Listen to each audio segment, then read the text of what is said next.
Hi, welcome to Sundays with Karen. For my questions today,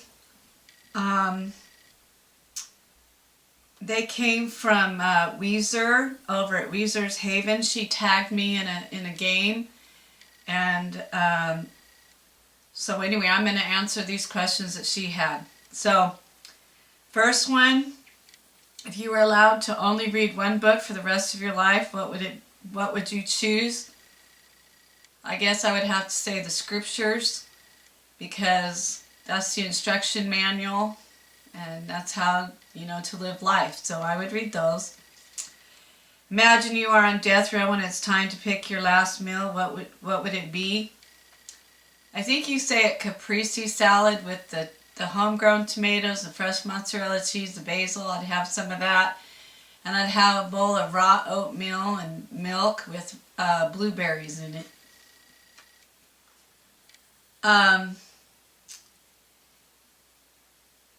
If you had to do it again, what type of wedding would you have? I think I'd just do my wedding the same way I did it before, except I maybe would have a photographer, because we didn't really have a photographer, so it would have been nice to have some little bit better pictures of our wedding. If you could live anywhere in the world, where would you choose and what type of dwelling would you live in? I think I would have 4 homes. I would have the one that I live in. I love it here. I would have a luxury condominium in downtown Salt Lake. Then I would also have an older home that's up on the avenues in Salt Lake City. They have these really nice historic homes, beautiful homes, and I'd have one of those, filled with antiques and things. And then I would have my house on the Snake River. I would have a house like with vaulted ceilings and like a floor to ceiling windows that would overlook the Snake River. Next question is, what are your thoughts on organized religion?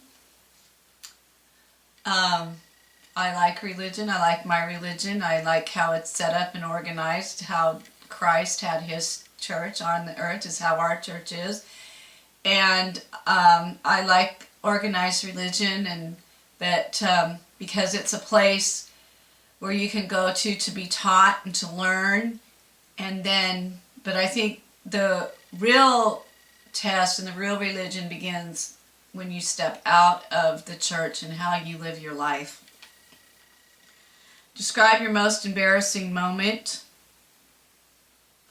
Really can't think of too much, except one time I was taking diving lessons and my older brother was with me, and I remember I dived into the pool and the back of my swimming suit came undone.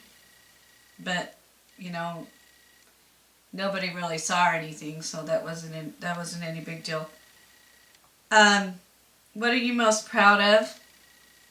We make it clear that anything that I have ever accomplished, I haven't done it by myself. I've had help with God and Christ and, friends or family.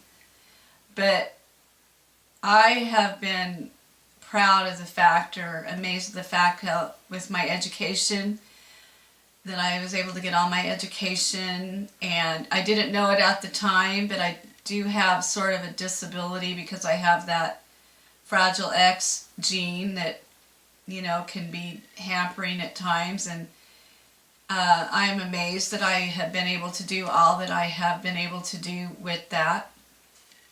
And I'm also proud of what I do at my work with my class, and of course my husband and my family and everybody, and I'm proud of the fact that I think that I'm a good mother to my son.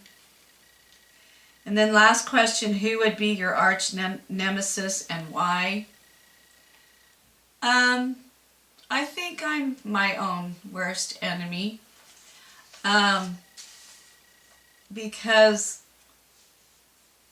I sometimes don't give myself enough credit for things. Like My grandmother told me that one time, and I think I'm too hard on myself, and I have a set of standards for me and then everybody else, and so, but I'm starting to work on that a little bit,